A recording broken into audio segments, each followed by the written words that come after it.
querido amigo do canal! Tudo bem com você? Espero que você esteja bem, pois tivemos a primeira semana de NFL praticamente concluída, né? Primeiro domingão de NFL, é sobre isso que nós vamos falar aqui no Reações da Rodada, mas antes disso, se inscreve no canal e considera se tornar membro do Clube de Membros, que tem muito conteúdo exclusivo, planos para todos os bolsos e muita coisa para acontecer. Obviamente não estou no meu cenário habitual, retornarei a ele nesta terça-feira e daí em diante teremos muito conteúdo. Mas vamos falar sobre essa primeira semana e como sempre a primeira semana da NFL traz surpresas. Mas é o que eu digo, nada é definitivo do que acontece na primeira semana, exceto que o Daniel Jones é muito ruim, mas isso eu falarei também no decorrer do vídeo, tá? Vou começar falando, sem mais delongas, sem mais enrolação, sobre a vitória do Pittsburgh Steelers sobre o Atlanta Falcons por 18-10 em Atlanta. Eu tô aqui com outro celular para o meu script, né?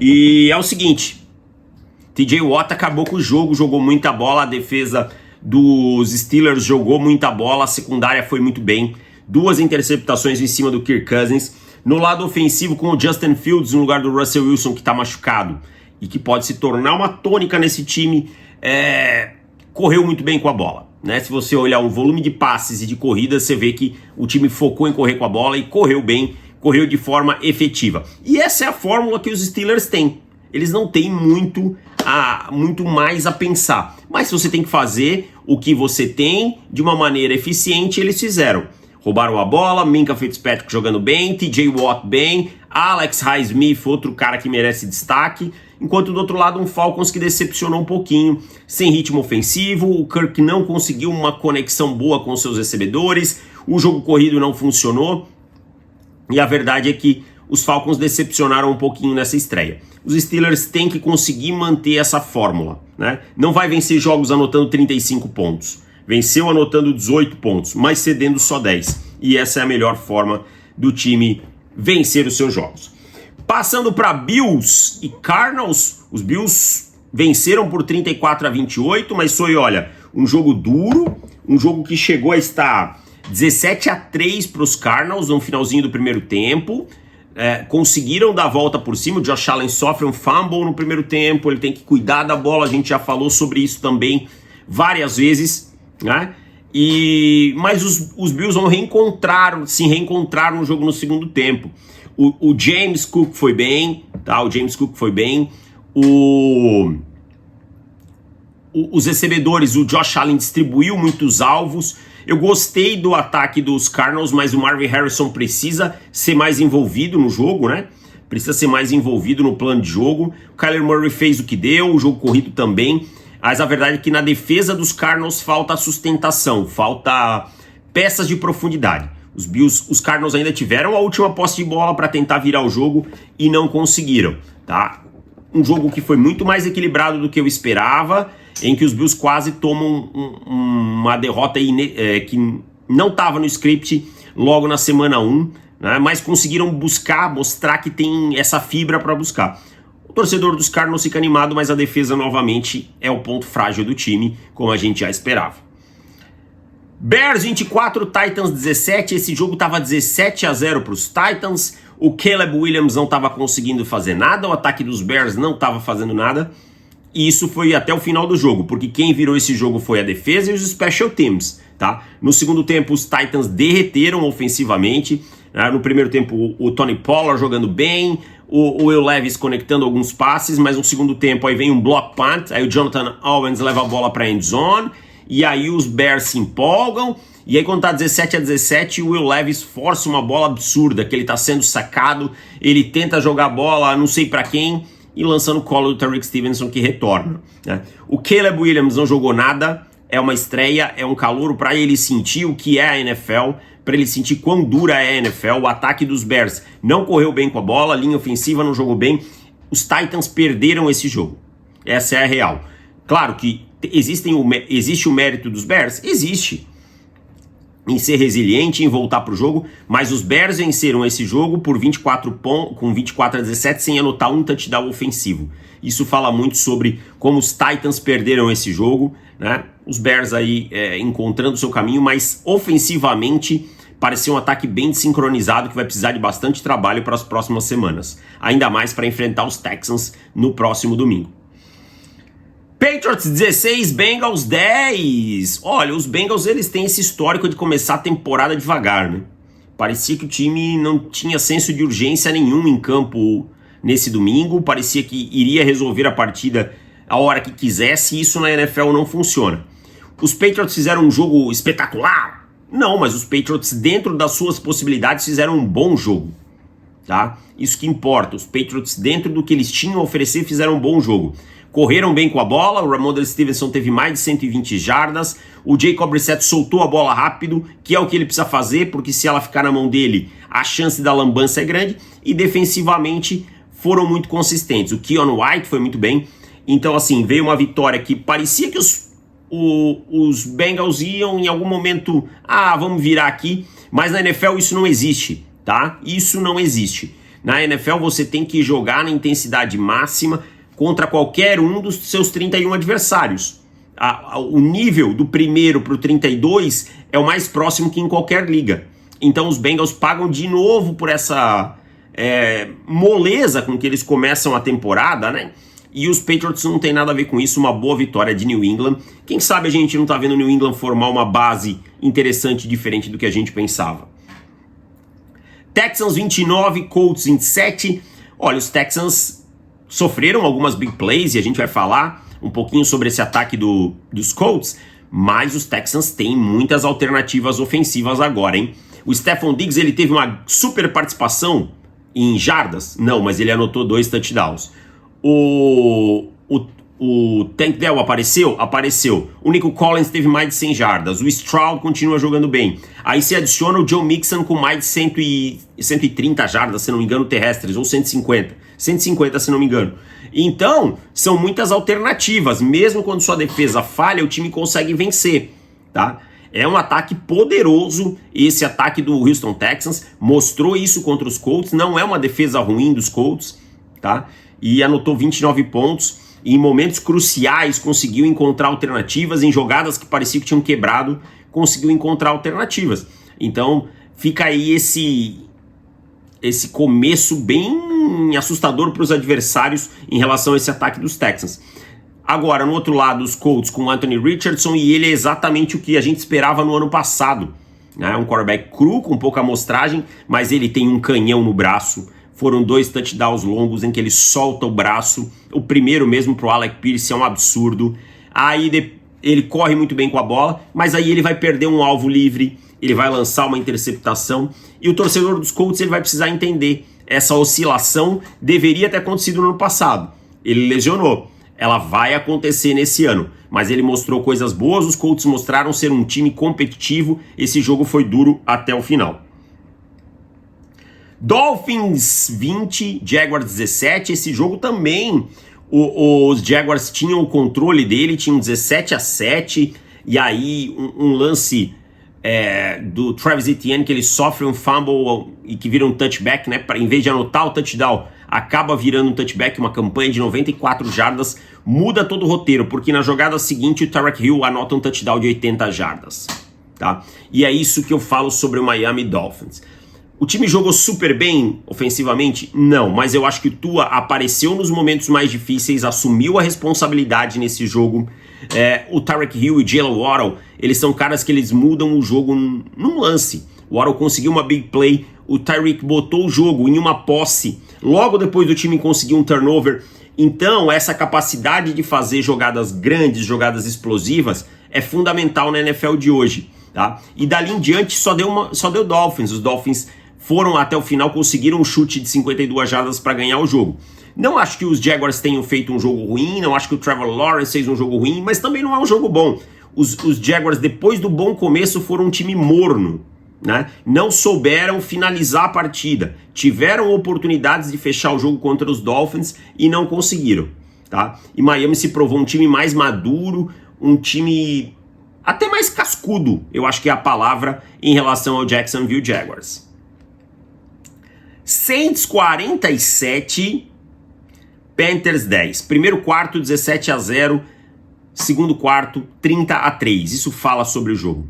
Os Saints dominaram do início ao fim. O Alvin Kamara fez um bom jogo. O Derek Carr, sem forçar nada, fez um ótimo jogo. Encontrou o Rashid Shaheed, encontrou todo mundo, tá? Os Panthers foram completamente amassados. O Bryce Young, no primeiro passe, lançou uma interceptação. Na primeira campanha do segundo tempo, lançou uma interceptação. Teve um jogo horroroso. Os Panthers foram um time no nível do time de 2023, o que a gente não imaginava. E assim, esse jogo acabou muito cedo.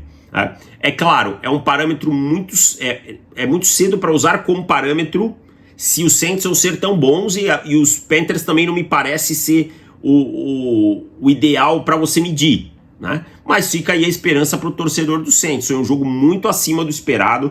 O Derek Carr estava muito confortável no jogo. A verdade é que acabou bem rápido essa partida, porque os Panthers são horrorosos e os Saints não tem nada a ver com isso, tiraram proveito. Deixa eu pegar aqui, que eu fechei sem querer. Aqui. Giants 6, Vikings 28, tá? Sam Darnold, jogo sólido, né? Teve uma interceptação, mas no geral encontrou os seus alvos, o Justin Jefferson, o Jordan Addison, o Aaron Jones fez um bom jogo, então ofensivamente fez um feijão com arroz bem feito.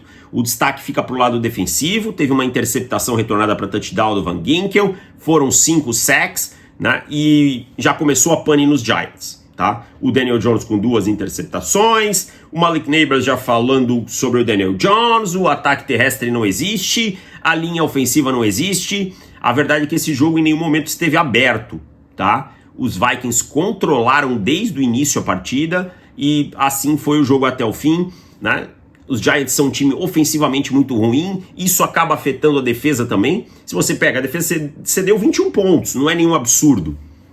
Mas defensivamente, ofensivamente são muito ruins. O Daniel Jones é um quarterback ruim, a linha ofensiva jogou mal, e eu acho que o Brian Daboll começa também a ser questionado, porque a gente viu o Hard Knocks, ele queria aqueles caras para o OL, vai melhorar a nossa OL, e ela jogou mal, e por aí vai. Então eu acho que logo o Joe Schoen e o Brian Daboll vão começar a ser questionados lá no lado azul de New York. Chargers 22, Raiders 10, o jogo que eu fiz. Jogo ruim, essa é a realidade, um jogo bem fraco, um jogo que no primeiro tempo foi marcado por jogadas infrutíferas, tirando uma jogada aí que resultou no touchdown do Alexander Mattison, que ele recebe um passe e pula por cima aí acho que do Asante Samuel, mas um jogo muito fraco. E aí no segundo tempo o Jim Harbaugh ajusta os Chargers muito melhor que o Antonio Pierce. E aí você vê uns ajustes na linha ofensiva, você vê o J.K. Dobbins aparecendo e ele foi o cara da partida, tendo mais de 100 jardas, colocando o time em boas posições, e aí eles conseguem essa vitória aí.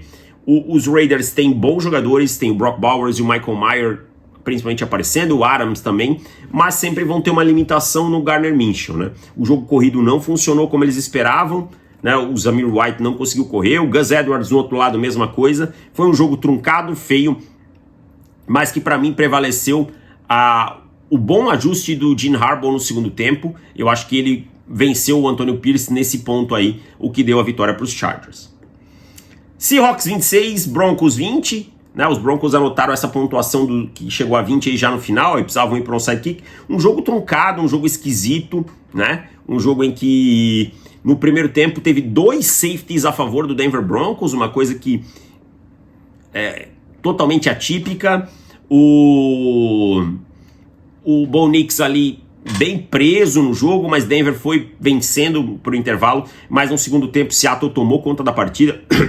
O Kenneth Walker correu muito bem, o Geno Smith encontrou um touchdown correndo, então assim, Denver sofrendo contra o jogo terrestre, sofrendo contra as escapadas, né? E ofensivamente aí quando o Bo Nix precisou passar para a página 2, ele não conseguiu, lançou 2 interceptações, o jogo terrestre de Denver não existiu, a linha ofensiva não existiu. Então é aquilo que eu falo, pré-temporada é uma coisa, foi a um ambiente hostil, enfrentou um Seahawks bem organizado, com um treinador novo, mas que sabe muito bem o que quer da sua defesa, né? Que quer uma defesa que seja diversificada, que mostre várias coisas diferentes para o quarterback, e deu muito certo, tá? Deu muito certo aí porque os Seahawks conseguiram complicar as leituras do Bo Nix, né? Denver não tem um grande talento ofensivo, essa é a realidade, e aí a vitória foi para o Seattle Seahawks de forma merecida. Seattle no primeiro tempo ofensivamente não se encontrou. no segundo tempo conseguiu encontrar melhor sua fórmula, né? Principalmente correndo com a bola, explorando essa fragilidade da defesa do Denver Broncos. Cowboys 33, Browns 17, Dak Prescott com 60 milhões. Cara, eu não vou falar sobre isso agora, porque esse não é esse o tema do vídeo, né? Mas eu acho um absurdo você pagar 55, quase 10% a mais que o outro, que o anterior mais bem pago, dá 231 milhões, ou seja, quase todo o contrato garantido para um quarterback que já teve as oportunidades de te provar que pode te levar até onde você quer e não conseguiu. Eu deixaria ele jogar esse ano sob esse contrato que ele tá, e se ele não quiser, se não der certo, tchau, e se essas fossem as condições dele, os 60 milhões, arrivederci. Mas enfim, vamos falar um pouquinho mais sobre isso em outro vídeo. Mas aqui os Cowboys tiveram também o domínio do jogo, né? Um jogo muito tranquilo. Esse jogo chegou a estar 27-3, foram 6 sacks. Não é como se o ataque dos Cowboys tivesse feito uma super partida. O Dak só controlou o jogo, o CeeDee Lamb aparecendo aqui, o Zeke anotando um touchdown ali, tá? Mas a verdade é que o lado ofensivo dos Browns é uma lástima, isso passa pelo Deshaun Watson, talvez o pior contrato da história da NFL. É um flop gigante, ele não está jogando absolutamente nada. A falta de um quarterback compromete todo o sistema dos Browns, e os Browns viram esse jogo embora muito cedo. Eu acho que o Deshaun Watson vai acabar ficando no banco em algum momento nessa temporada, pelo nível que ele está jogando, tá? E os Cowboys, defensivamente, foram muito bem com o Mike Zimmer, né? O primeiro jogo do Mike Zimmer aí no controle da defesa dos Cowboys, e para mim ele foi muito bem. Então uma vitória bem tranquila dos Cowboys lá em Cleveland, provando que vai ser difícil para os Browns com o Deshaun Watson, porque ele não joga nada faz 4 anos. E fechando o segundo horário, os Buccaneers venceram os Commanders por 30-27. O Baker Mayfield talvez tenha sido o melhor quarterback dessa primeira semana. Ele conseguiu 4 touchdowns, o Mike Evans com 2. O Jayden Daniels no outro lado, ele teve alguns bons momentos passando a bola, mas principalmente correndo, e que é uma coisa que eu acho perfeitamente natural nesse início de carreira dele, nesse início de transição para a NFL, ele usar esse atleticismo. Mas a verdade é que esse jogo esteve o tempo todo sob controle dos Bucs, né? Quando os Commanders ameaçavam, os Bucs iam lá e davam mais uma estilingada, né? Os Bucs iam lá e colocavam mais uma vantagem. Então, assim, aí no último quarto mesmo a coisa desandou. Os Bucs são um time muito mais sólido, muito mais consolidado que os Commanders. Os Commanders são um time em renovação, com um treinador novo, coordenador novo, quarterback novo, general manager novo, tudo isso impacta. Agora o Baker vai mostrando um pouquinho de consistência, que é uma coisa que ele não encontrou na carreira. Será que nós veremos 2 bons anos? Mike Evans aparecendo, Chris Godwin aparecendo, Rachaad White como recebedor aparecendo. É importante para os Buccaneers começar, ainda mais que os Falcons perderam, né? Os Saints venceram porque era um confronto divisional, mas eu digo assim, dos times que enfrentaram de outras divisões, os Falcons, que eram considerados os favoritos, perderam. Então para Tampa é muito importante.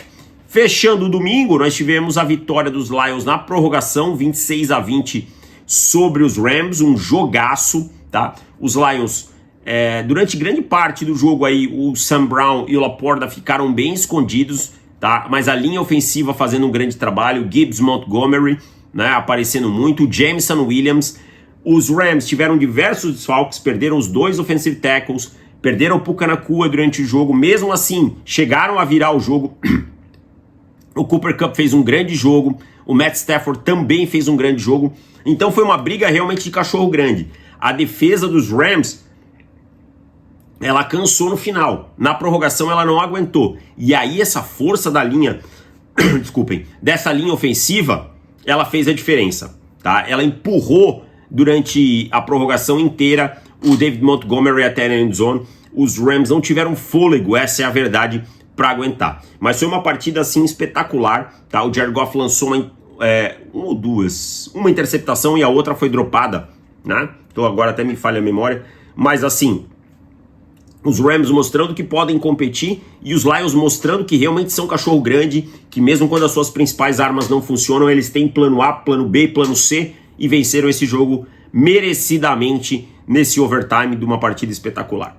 É isso então, ficamos por aqui. Meu muito obrigado, semana que vem voltamos ao formato tradicional, com placarezinhos e tudo mais, mas o importante é que passamos a mensagem. Um beijo, valeu e tchau!